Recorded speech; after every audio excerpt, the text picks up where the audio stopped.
Bismillahirrahmanirrahim. Assalamualaikum warahmatullahi wabarakatuh.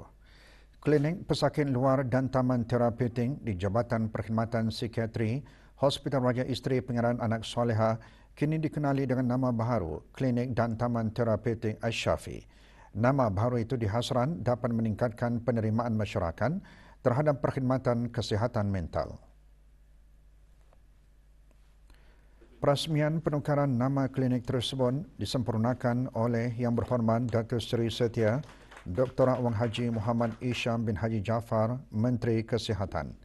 Klinik dan Taman Terapeutik Asy-Syafi membawa maksud penyembuh. Juga hadir Yang Berhormat Deng Haji Rosmawati binti Haji Abdul Momin, Ahli Majlis Mesyuarat Negara.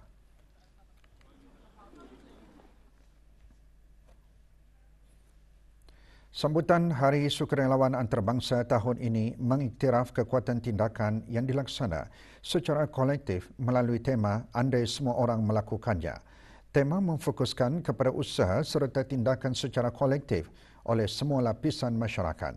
Tema tersebut bertepatan dengan inisiatif Kementerian Kebudayaan Belia dan Sukan melalui kempen Hari Bertindang yang diungkayahkan oleh kementerian berkenaan dan ia merupakan maraton kerja-kerja sukarelawan sempena dengan sambutan tersebut. Perkara itu terkandung dalam perutusan Yang Berhormat Datuk Seri Setia Awang Haji Nazmi bin Haji Muhammad, Menteri Kebudayaan Belia dan Sukan sempena sambutan Hari Sukarelawan Antarabangsa. Jelas Yang Berhormat bagi meningkatkan kesedaran berkaitan budaya kesukarelawanan dalam kalangan masyarakat Brunei, terutamanya kepada golongan belia, kementeriannya mewujudkan platform kempen Hari Bertindang bagi memberi kesedaran dan menggalakkan penglibatan masyarakat dalam program dan aktiviti kesukarelawanan dan kemanusiaan melibatkan semua lapisan masyarakat dari kalangan masyarakat Brunei. Yang Berhormat juga menjelaskan sehingga tahun 2022, kempen ini berjaya menghimpunkan lebih 3,000 sukarelawan melalui pelaksanaan lebih 200 aktiviti. Yang Berhormat menambah, COVID-19 telah membuktikan kepada negara semua sukarelawan ialah perawatnya yang setia. Dalam mengharungi episod duka itu, keringat sukarelawan Barisan Harapanlah yang sama-sama membantu semua agensi terutama dalam memastikan COVID-19 tidak menular. Sambutan Hari Sukarelawan Antarabangsa diraikan pada setiap 5 Disember merupakan mandat daripada Pertubuhan Bangsa-Bangsa Bersatu pada tahun 1985. Hari Sukarelawan Antarabangsa merupakan peluang unik untuk sukarelawan dan organisasi meraihkan usaha mereka berkongsi dan mempromosi kerja serta menyumbang kepada keamanan dengan menyokong pengiktirafan sukarelawan dalam program pembangunan. Kementerian Kebudayaan Belia dan Sukan petang kemarin mengadakan majlis dua kesyukuran sempena sambutan Hari Sukarelawan Antarabangsa 2023. Hadir Yang Berhormat Datuk Seri Setia Awang Haji Nazmi bin Haji Muhammad, Menteri Kebudayaan Belia dan Sukan. Pengisian acara antaranya selawat tafrijiyah, tazkirah bertajuk Kerja Sukarela Andai Semua Orang Melakukannya dan doa bagi kesejahteraan serta keselamatan rakyat Palestin.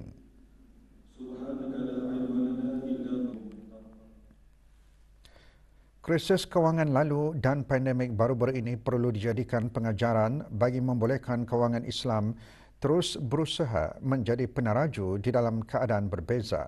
Menurut Timbalan Menteri Kewangan dan Ekonomi, ke arah menjadi lebih daripada sekadar sebuah institusi kewangan yang menyediakan perkhidmatan kewangan kepada masyarakat, kewangan Islam perlu kekal teguh dan berdaya tahan dalam mendepani pelbagai cabaran di masa hadapan. Datuk Seri Paduka Awang Haji Khairuddin bin Haji Abdul Hamid menggariskan perkara tersebut semasa persidangan antarabangsa Universiti ASEAN dalam Kewangan Islam AICIF ke-11. It is highly commendable that we create bridges that offer different segments of society to partake in the economy by fostering the sustainable development goals suitable to the norms and values of Islamic finance, of social responsibility. Pengisian persidangan pembentangan ucap tama bertajuk Exploring Islamic Values and Norms on Sustainability from Multidisciplinary Approaches oleh Profesor Madya Dr. Hakimah Yaakob, pensyarah Fakulti Ekonomi dan Kewangan Islam, Universiti Islam Sultan Sharif Ali. Kira-kira 200 peserta menghadiri persidangan tersebut. 78 buah buku merangkumi aspek budaya, sains, landskap dan sejarah disumbangkan oleh Kedutaan Besar Republik Rakyat China di negara Brunei Darussalam kepada Kementerian Hal Ehwal Ugama. Sumbangan tersebut sebagai tanda persahabatan dan pertukaran budaya antara kedua-dua buah negara. Majlis penyerahannya diadakan di Kementerian Hal Ehwal Ugama. Buku diserahkan oleh Tuan Yang Terutama Xiao Jianghu, Duta Besar Istimewa dan Mutlak Republik Rakyat China ke negara Brunei Darussalam, kepada Awang Haji Muhammad Rosli bin Haji Ibrahim, Setiausaha Tetap Kementerian Hal Ehwal Ugama. Buku tersebut akan diagihkan ke unit, jabatan dan institusi pendidikan di bawah kementerian berkenaan. Tuan Yang Terutama dalam ucapannya berkata, buku-buku itu bukan sahaja membantu rakyat negara ini memahami sejarah, masa kini dan masa hadapan, akan tetapi akan lebih memahami sejarah Islam dan kebudayaan Republik Rakyat China. Sempena memperingati ulang tahun ke-30 hubungan diplomatik antara Republik Demokratik Rakyat Lao dan negara Brunei Darussalam, Kedutaan Republik Demokratik tersebut mengadakan pameran fotografi. Pameran fotografi tersebut diadakan di kedutaan berkenaan di Jalan Kebangsaan. Hadir Puan Yang Terutama Sing Devan Vongse, Duta Besar Istimewa dan Mutlak Republik Demokratik Rakyat Lao ke negara ini, dan Pengarah Nur Hashimah binti Pengarah Muhammad Hassan, Setiausaha Tetap Kementerian Hal Ehwal Luar Negeri. Hubungan persahabatan kedua-dua buah negara sejak 30 tahun yang lalu terus dipertingkan menerusi pertukaran lawatan antara para pemimpin, pegawai dan rakyat yang menyumbang kepada hubungan persahabatan dan kepercayaan.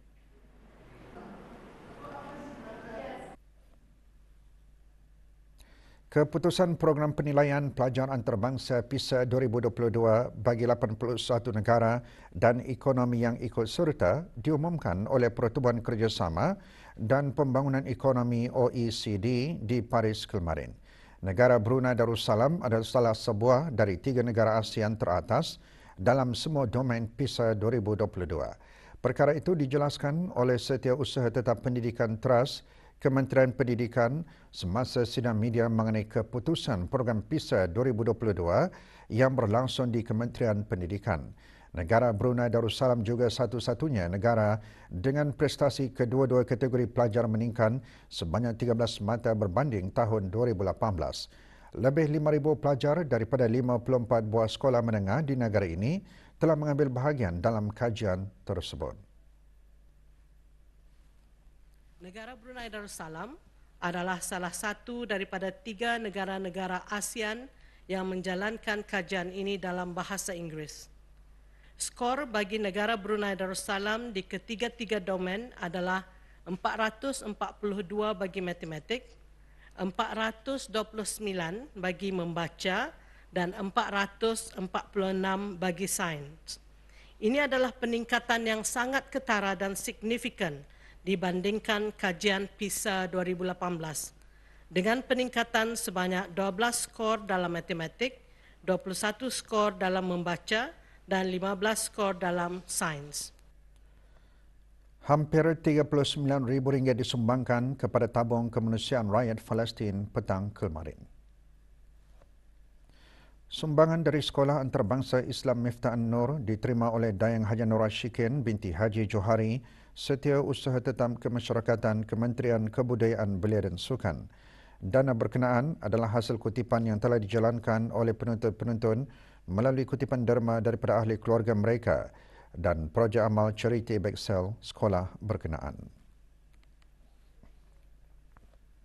Sementara itu, para peserta Jambori Nasional kemarin mengadakan lawatan ke Batalion Kedua Tutong Kem Angkatan Bersenjata di Raja Brunei. Peserta berpeluang mengikuti aktiviti lasak iaitu kegiatan lembah cabaran dan orientering. Juga diadakan pameran statik batalion kedua Tentera Darat Diraja Brunei. Aktiviti ini dihasran dapat menjadi ristaan berharga kepada para peserta jambori dalam dan luar negara. Kemudian kita juga di sini ada kegiatan pertukaran kebudayaan, dan yang paling penting adalah 15 tahun ke depan, 20 tahun ke depan ketika budak-budak ini sudah dewasa, mereka yang memimpin Indonesia dan mereka jumpa sama budak-budak dari Brunei, memimpin Brunei juga, dan hubungan silaturahmi semakin erat, tetap terjaga. Kita dapat tengok pelajar-pelajar didedahkan dengan efek-efek militeri. Kemudian nanti akan diadakan latihan obstacle. Okey, jadi ini satu pengalaman yang baru bagi pelajar-pelajar dalam kehidupan mereka.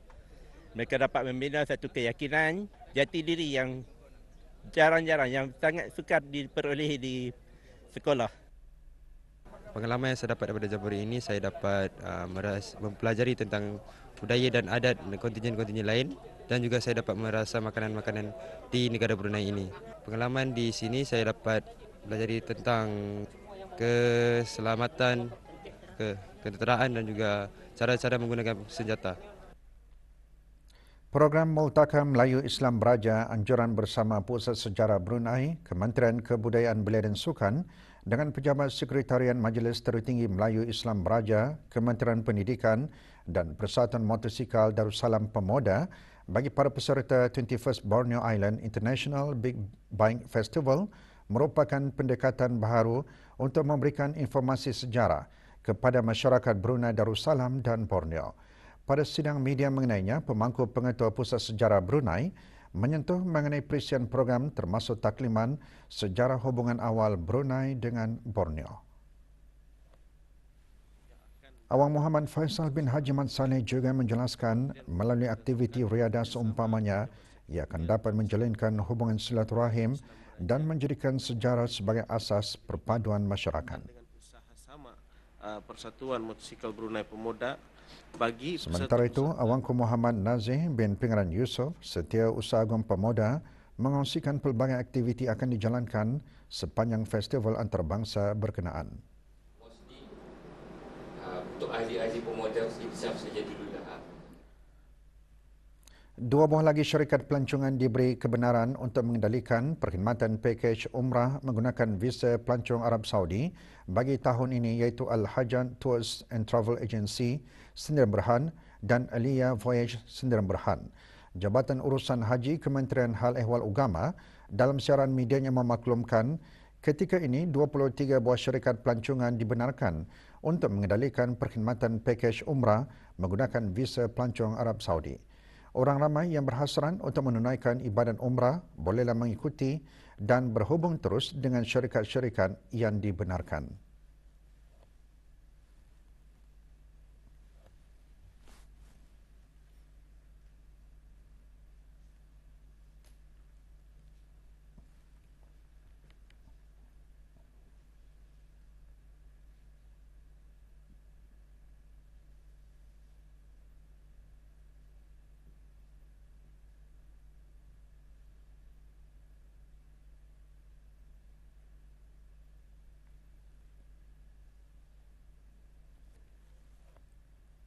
Pendaftaran bagi mendapatkan keputusan peperiksaan sijil pelajaran agama Brunei SPUB tahun 1444 Hijrah 2023 melalui perkhidmatan pesanan ringkas SMS dibukakan hari ini.